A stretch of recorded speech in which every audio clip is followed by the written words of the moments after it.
Hey guys, my name is Pranav and today we're going to check the next part of our script, that is basically fetching all the repositories of your GitHub account, public repositories of your GitHub account. And now we are at the second part, which is basically to get specific things out of all the metadata that we received. As you can see, we received in the last video, we received this whole metadata from the API call using get method. And what we want to do is we want to just get the name of it as of now, because with this name we will be able to know that these many names, like these many repositories that we have, the names of the repositories. Okay, and for that what we will do, we will edit the second script, which is basically the extension of the first script. And the first thing that I will do is I will just comment all these things out because we will not need them. And what we will do, I'll take another list, empty list. Okay, and I'll take the empty list because the reason is that we will be putting all the repositories, right? Let's say if you have more repositories, and in a page there will be 10 repositories, so there has to be a proper pagination. What I'm trying to say is this: so let's say I have these repositories, and as you can see in a page only 10 or 15 repositories are shown, and then we have a next page. Okay, like that. So what the idea behind is that the API call that we got, we're not sure whether all of the pages were covered, right?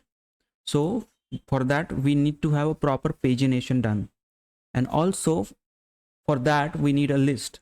So basically that is why we are taking this empty list. Okay, now what we will do is we will take a loop, eternal loop, like it will be true forever. And then what we okay, before even we do that, what we will do is we will need to also do a parameters just for the pagination. So I'll just do params and then open bracket, close bracket, and there I will put per underscore page equals to, okay, equals to 100, okay, comma page equals to page. Basically that's what we are telling the loop.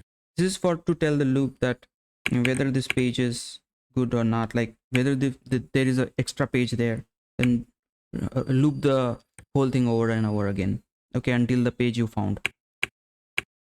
Okay, so this is what we have already written. That we can do is, yeah, like that we can do.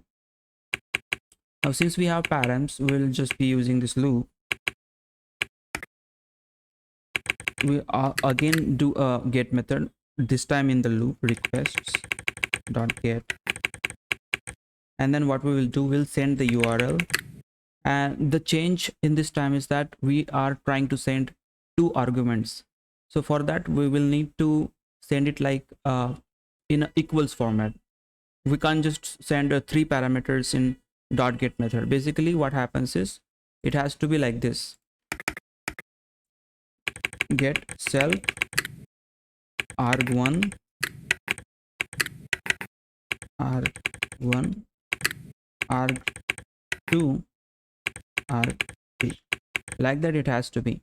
And since we did not have any params variable before to send it, because as we are using it for the pagination purpose, it means that we need to change our way of sending the data, sorry, calling the function, which is basically params equals to params, and then headers, I'll just copy paste it here, equals to headers. That's what we, now this is going to work because as we just have followed this proper structure of get method from this request module. Okay, now what we will do is we will save it JS, I'll just call it a JS, and resp.json. So we'll be converting all the output to a JSON response, and then we'll be extending our existing list. For example, this is our empty list. So with extend method, what happens is whatever the files that you have in your previous that were run, that were there as a result of previous iteration, it will be getting added. So though it will not be overwritten. Okay. So extend method, what it does is it just adds up new data to the to the list or to the variable. It doesn't remove the existing one that we have. So that's the reason why extend method we will use. Okay, so I'll just copy paste this all list, and then we will use extend method and send this JS.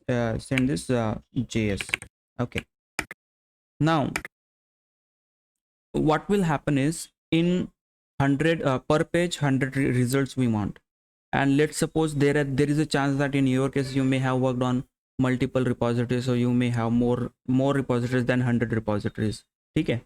Okay, so in that case what we will do, for proper paginations you will set a proper condition for that. So if next in rest dot links, okay, then what should happen, then params, then what we will do is params per, yeah, I'll just copy it over and I'll modify it, params page.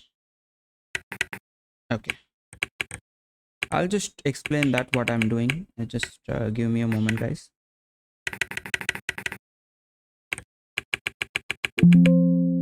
Plus x equals to 1, else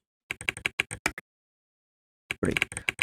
So what we are doing here is that suppose let's say, as you can see, if in the links, um, in the response.links, if it finds next over here, it means that our loop should run again with a new like with the page number 2.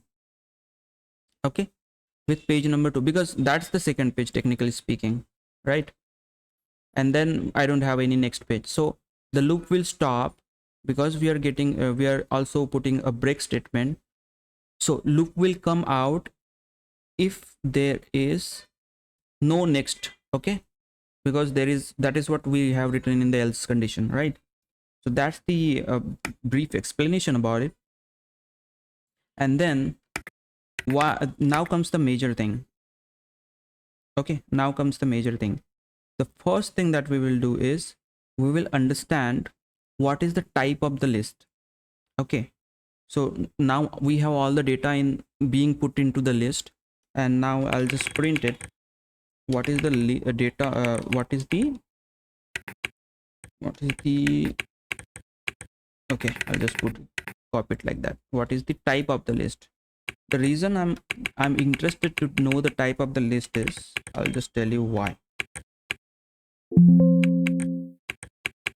Let's, okay, we'll give it executable permissions, sudo. Okay, I think it already has that because I just copied part 2. Okay, as you can see, class is list, means what is list? The entire list that we have, which has the data as of now, is a list of type. So to the idea behind knowing the type of list is that if the list if the response is a list type, then list don't support .get method. You must use index. Okay, basically what I want to say is that if the list type is, if the response type is list, then to get this name name variable, to get the name thing out of it, to if you want to extract that, then for that you would need to use index method, index. Okay, and if the response is a type of dictionary, then you can get that using in .get method. Okay, so in our case, what we have in our case, it is list, so we'll be using index. Okay, now for items in list name, what is list name? This is the list name. So for items in all, means whatever all the items in this list, what I need to print is just print one thing for me as of now, is that item and the name. Remember I was talking about index, that's basically the index. Okay, so item name, and I'll just be running it again to see the output. Okay, item is not defined. Yeah, because I did not use proper name. Items it is, oh sorry, items it is. Okay,